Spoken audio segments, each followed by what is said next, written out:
حضرات، مفتیان دین، اسکالرز حضرات اس سفر معراج کا تذکرہ فرماتے ہیں. بہت اچھی بات ہے، آنے والی جنریشن کو بھی اس کے بارے میں معلوم ہونا چاہیے. لیکن اس رات کی فضیلت اور اہمیت، اس میں عبادات اور اس میں کیا اوراد و وظائف ہونے چاہیے، میں چاہوں گا آج کا پروگرام اس حوالے سے بہت اہم ہے.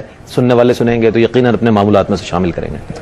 دیکھیں، بعض ایسی معاملات ہیں کہ ہماری عقیدت، ہماری محبت، ہمارا پیار اور ان واقعات میں پوشیدہ حکمتوں پر گہری نظر رکھ کر ہم از خود اپنے لیے کچھ معمولات کا انتخاب کر لیتے ہیں. ٹھیک ہے. سفر معراج یقیناً ایک بہت بڑی فضیلت تھی ہمارے سرکار کے لیے بھی، اور ہمارے لیے بھی بہت بڑی سعادت کی بات ہے کہ ہم اپنے نبی کے بارے میں کہہ سکتے ہیں کہ ہمارے نبی وہ ہیں جن کو وہ معجزہ ملا جو کسی بھی نبی کو حاصل نہ ہوا. یہ ہمارے لیے بھی فخر کی بات ہے.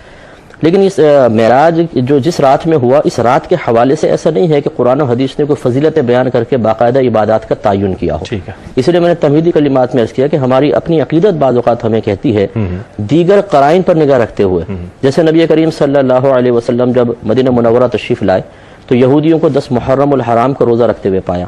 فرمایا کیوں رکھتے ہو؟ انہوں نے بتایا اس لیے کہ یہی وہ دن ہے جس میں اللہ تعالیٰ نے موسیٰ علیہ السلام کو فرعون سے نجات دی تھی. تو موسیٰ علیہ السلام نے بطور شکرانہ روزہ رکھا تھا، تو ہم ان کی موافقت میں روزہ رکھتے ہیں.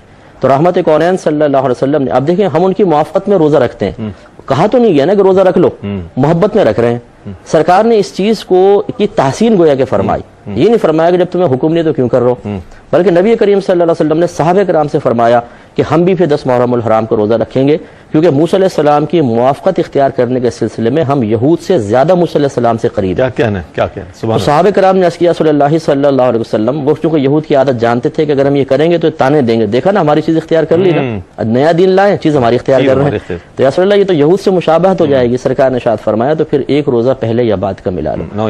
اس سے یہ اشارہ کر دیا ہمارے سرکار صلی اللہ علیہ وسلم نے کہ جب کسی تاریخ کو، کسی دن کو، کسی رات کو کسی بہت بڑے واقعے سے نسبت حاصل ہو جائے تو آپ از خود اس رات میں کوئی عبادت اختیار کر سکتے ہیں، جیسے کہ انبیاء علیہ السلام کا بھی طریقہ رہا ہے. لہٰذا اس کو دلیل بناتے ہوئے اب ہماری عوام الناس اگر اس رات میں عبادات اختیار کرتی ہے تو میں کہتا ہوں کہ اس سے روکا نہ جائے.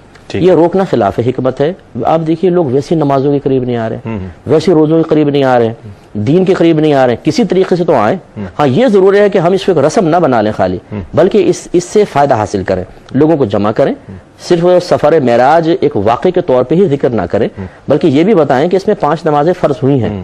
ٹھیک 50، یہ تو ہمارا سرکار کے کرم ہے. 5 نمازوں میں سردیوں میں کہتے ہیں یار ابھی ظہر پڑی ہے فوراً عصر کی اذان ہو گئی، عصر پڑھتے ہیں مغرب ہو گئی. 50 ہوتی تو کیا ہوتا؟ یہ تو ہمارا سرکار کا کرم ہے.